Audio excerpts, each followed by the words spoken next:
कुछ सालों पहले पूरी दुनिया को कोफी अन्नान साहब ने एक गोल्डन सूत्र दिया है कि there is no development without security, no security without development and neither without human rights. आज यही जो प्रिंसिपल है उसकी धज्जियां उड़ रही है। पूरी दुनिया में अगर हम देखें तो पीस कीपिंग जो है it is declining, it is dying slowly and this is very unfortunate for the whole world. आपके लिए प्रश्न है, critically evaluate the structural and conceptual factors responsible for the steady decline of multilateral peace operations in the post Cold War era। अगर हम quantitative तरीके से देखें, आंकड़ों की बात करें, जिससे थोड़ी और क्लैरिटी आपको आएगी when it comes to this global security, then we find के अभी दुनिया में अलग अलग जगहों पर जो ग्लोबल पीस ऑपरेशंस चल रहे हैं, इनमें जो पर्सोनेल्स को डिप्लॉय किया जाता है, पर्सोनेल का मतलब यहाँ पर है कि अलग अलग देश जो हैं तो उनकी आर्मी के लोग, उनके पुलिस के लोग जो हैं तो उनको ऐसे पीस कीपिंग ऑपरेशंस में डिप्लॉय किया जाता है। ये अलग अलग देश जो है ना वो अपना अपना कंट्रीब्यूशन प्रोवाइड करते हैं। ये आंकड़ा जो है ये गिरकर अभी 78,633 हो गया है। This is the latest fact and this is very very unfortunate. अगर आपको ये लग रहा है कि ये आंकड़ा बहुत बड़ा है तो अनफॉर्चुनेटली इसलिए है क्योंकि पिछले 25 सालों का ये सबसे लोएस्ट आंकड़ा है और 2016 के कंपैरिजन में अगर आप 78,633 को देखें तो ये 2016 का जो आंकड़ा था उससे 50% कम हो गया है। कुछ सालों के अंदर एक 59% का एक मैसिव कॉन्ट्रैक्शन हमें पर्सनल डिप्लॉयमेंट में देखने को मिला है। एंड ये आंकड़े का ड्रॉप होने का मतलब यहां पर यह है, this is an indicator of structural contraction. मतलब यह है कि यूनाइटेड नेशंस जो हैं उनको जो काम करना चाहिए यूनाइटेड नेशंस के तहत, उसके रूल्स एंड रेगुलेशंस के तहत जो दुनिया के अलग अलग देशों को काम करना चाहिए, ये काम सही तरीके से नहीं हो रहा है। और हम यहाँ पर बात कर रहे हैं डेवलपमेंट की, सिक्योरिटी की, और इसका रूट है human rights. So you can imagine कि इस प्रकार के जो प्रिंसिपल्स हैं जिन पर पूरी दुनिया ने एग्री किया था, इसकी धज्जियां उड़ रही है। और इसके पीछे जो 3 मेन फैक्टर्स हैं उसमें नंबर 1 जो फैक्टर है दैट इज श्रिंकिंग बजट्स। जो पैसे आपको चाहिए ना, you need money for deploying this personal, तो ये पैसों, ये जो बजट है बेसिकली ये श्रिंक हो रहा है, यानी कि ये कम हो रहा है। सेकंड चीज जो है दैट इज बहुत सारे देश जो हैं वो कहते हैं कि हम इतने ट्रूप्स भेजेंगे, बट वो कम ट्रूप्स को भेज रहे हैं। कुछ देश जो है they are not sending their troops, तो fewer troops. And the third is जो ओवरऑल मैंडेट है ये काफी ज्यादा वीक हो चुका है। और ये सारी चीजें जो हैं वो इसलिए हो रही है क्योंकि जो एक पॉलिटिकल विल है, ये विल जो है ये काफी ज्यादा कमजोर होती जा रही है। एंड अगर हम फाइनेंशियल और पॉलिटिकल क्राइसिस की बात करें at United Nations, then we find के यूनाइटेड नेशंस की बैंक में जितने पैसे होने चाहिए, जितने यूएन को पैसे चाहिए to conduct all these operations, to manage all these operations, तो उसमें $2 बिलियन की कमी है। एक क्लियर गैप है। एनुअल बजट साइकिल में $2 बिलियन कम, दैट मीन्स कि you won't be able to perform, you won't be able to execute your duty. और बहुत सारे देश ऐसा भी कर रहे हैं कि वो जानबूझकर राइट टाइम पर अपना जो कंट्रीब्यूशन है वो नहीं दे रहे हैं। कुछ जो है वो या तो डिले कर रहे हैं या जो है अपना कंट्रीब्यूशन जो है वो बिल्कुल पे नहीं कर रहे, कुछ पे कर रहे हैं तो बहुत कम पे कर रहे हैं। तो इस प्रकार की चीजें चल रही हैं। This is not just about payment, this is an indication of their political will. और ये इस बात का इशारा है कि it's basically A political statement. ये इस बात को प्रूव करता है कि ये वर्ल्ड पीस जो है, एक समय पर दुनिया के देश ये मानते थे कि ये जो वर्ल्ड पीस है ना, ये हम सबकी एक कलेक्टिव रिस्पॉन्सिबिलिटी है, हम सबको मिलकर एज ए टीम इसमें काम करना है। लेकिन अब ऐसा नजर आ रहा है कि अब सोच जो है वो बदल गई है। एंड इसमें सबसे इंपॉर्टेंट रोल अगर किसी यूनिट का है या फिर किसी टीम का है तो that is United Nations security council. इसमें एक पैरालिसिस जैसी सिचुएशन हमें नज़र आ रही है। इसमें ना तो कोई अपडेट हो रहा है। आज से 70-80 ईयर्स पहले जब इसकी स्थापना हुई, तब जो रूल्स एंड रेगुलेशंस बनाए गए थे, उसी रूल्स एंड रेगुलेशंस से ये आज के मॉडर्न वर्ल्ड को हैंडल करने की कोशिश कर रहा है। अभी कुछ समय पहले हमारे प्रधानमंत्री साहब जो हैं वो स्वीडन और नॉर्वे की यात्रा पर गए थे, तो उस समय पर नॉर्डिक देशों ने एक बहुत ही इंटरेस्टिंग स्टेटमेंट दिया था। उन्होंने ये कहा कि भारत अगर यूएनएससी की परमानेंट सीट के लिए अप्लाई करता है, तो we are ready to back India, we are ready to vote India, we are ready to vouch for India, कि भारत जैसा देश जो है वो यूएनएससी जो है उसका एक परमानेंट मेंबर होना चाहिए। जस्ट इमेजिन कि वर्ल्ड कितना अनफेयर है, और खास करके ये यूएनएससी, कि यहाँ पर अफ्रीका जो है लगभग 53-54 जितने देश हैं अफ्रीकन कॉन्टिनेंट में, उसमें आपके आइलैंड नेशंस भी आ गए जैसे सेशल्स और मॉरिशस एक्सेट्रा। तो ये जो अफ्रीका है, इस अफ्रीका का एक भी देश जो है वो यूएनएससी का परमानेंट मेंबर नहीं है। साउथ अमेरिका का देख लीजिए, एक भी देश जो है वो परमानेंट मेंबर नहीं है। तो यूएनएससी तो अनफेयर है ही, इसका पूरा स्ट्रक्चर जो है वो अनफेयर है। और आज की रियलिटी जो है यूएनएससी की वो ये है कि जिस इरादे से, जिस लक्ष्य से, जिस मिशन से यूएनएससी को बनाया गया था, राइट, आज ये क्लियर नजर आता है कि इसमें भी फ्रेगमेंटेशन है। You find Russia versus USA, right, you find this China versus USA, इस प्रकार की सिचुएशन हमें यूएनएससी में देखने को मिल रही है।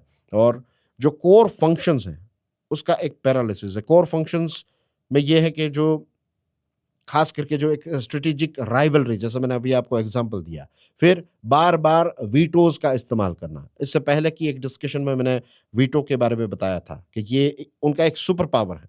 न्यूक्लियर वेपन्स जो हैं वो उतने ज्यादा खतरनाक नहीं है जितना डैमेज जो है वो ये वीटो पावर क्रिएट करता है। और डिप्लोमेसी जो है ये काफी ज्यादा ट्रांजैक्शनल होने लगी है। लॉन्ग टर्म विजन और लॉन्ग टर्म रिलेशंस, ये सारी चीजें नहीं।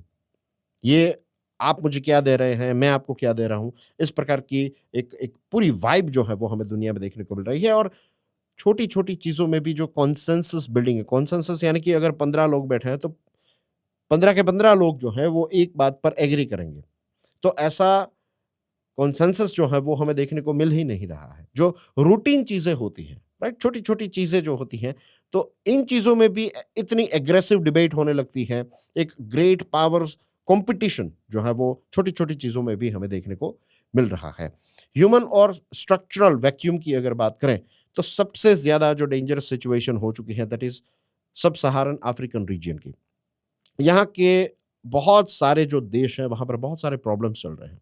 अब बहुत सारे इश्यूज हैं, right, I don't want to highlight like means आप जानते हैं इलिटरेसी है, मेडिकल फैसिलिटीज नहीं है, अभी पॉलिटिक्स जो है वहां पर उतना ज्यादा स्ट्रॉन्ग नहीं हुआ है, पॉलिटिकल मैच्योरिटी कम है, there are so many other things.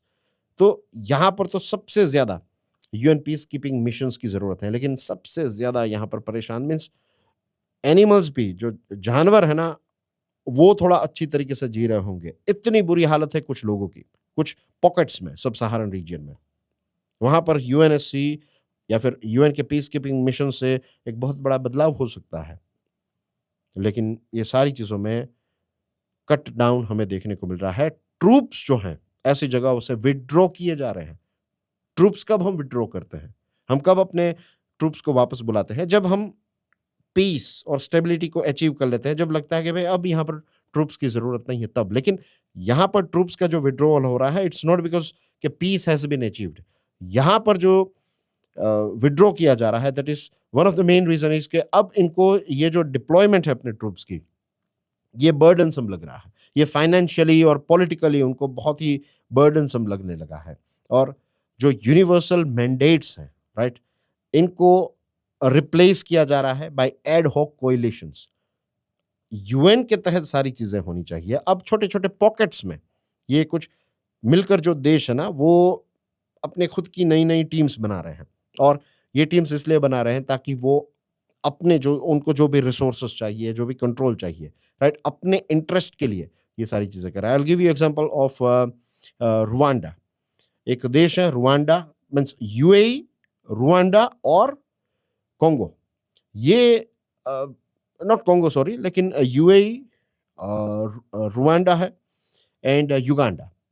तो ये देश जो हैं इन्होंने मिलकर, as you can see on your screen, right, so you can see here, this is Uganda here, and यहाँ पर छोटा सा देश है, this is Rwanda, right. Kigali is the capital and Kampala is the capital of Uganda. I am sure आप जानते होंगे। तो यहाँ पर यूएन की फोर्सेस कम हो रही है, तो फिर यूएई ने, क्योंकि उनके कुछ वेस्टेड इंटरेस्ट है यहाँ पर, अब उन सारी डिटेल्स में हम नहीं जा रहे हैं वरना टॉपिक जो है वो बहुत ही लॉन्ग हो जाएगा और अननेसेसरी चीज़ों पे हम चले जाएंगे। But I would like to keep it very brief here कि यूएई और ये दो देश जो हैं अफ्रीका के, उन्होंने मिलकर एक छोटी सी टीम बना ली है और they are controlling the things here. और यहाँ पर मेन चीज़ जो है, इट इज़ नॉट कि वो यहाँ पर एक लॉन्ग टर्म पीस और ये सारी चीज़ें चाहते हैं। They are doing this thing for their own interest. उनको कुछ रिसोर्सेज चाहिए, उनको कुछ चीज़ें वहाँ से चाहिए। So this are the things. And peace keeping foundation जो है ये भी काफ़ी, अब उसका एक ऑब्सोलेंस अब नज़र आ रहा है। जो कोर एजम्पशंस थे, राइट, जो कोर चीज़ें थी, इसमें भी वी फाइंड के they are not doing it that properly. And resource जो है, जो एम्बिशन है, जो आपको करना है, जो आप अचीव करना चाहते हैं, और उस चीज़ के लिए जो आपको रिसोर्सेज चाहिए, उसमें बहुत बड़ा मिसमैच हमें देखने को मिल रहा है।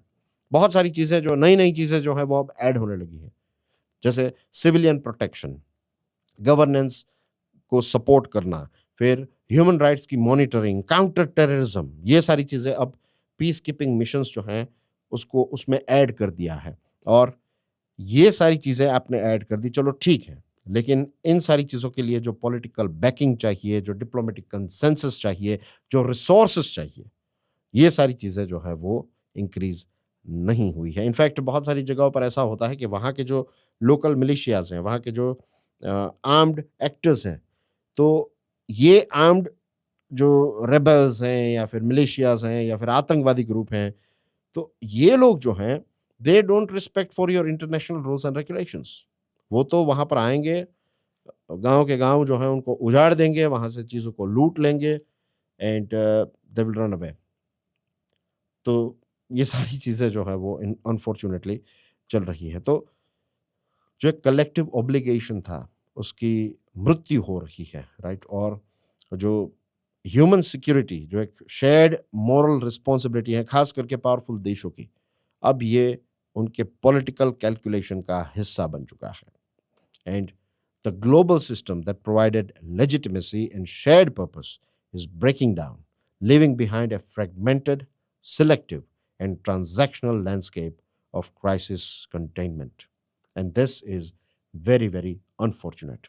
कोफी अन्नान साहब ने जो कहा था, जो सपना देखा था, जो बात उस समय पर भी रेलेवेंट थी, आज भी है, और आई एम श्योर भविष्य में भी ये बात जो है वो रेलेवेंट रहेगी।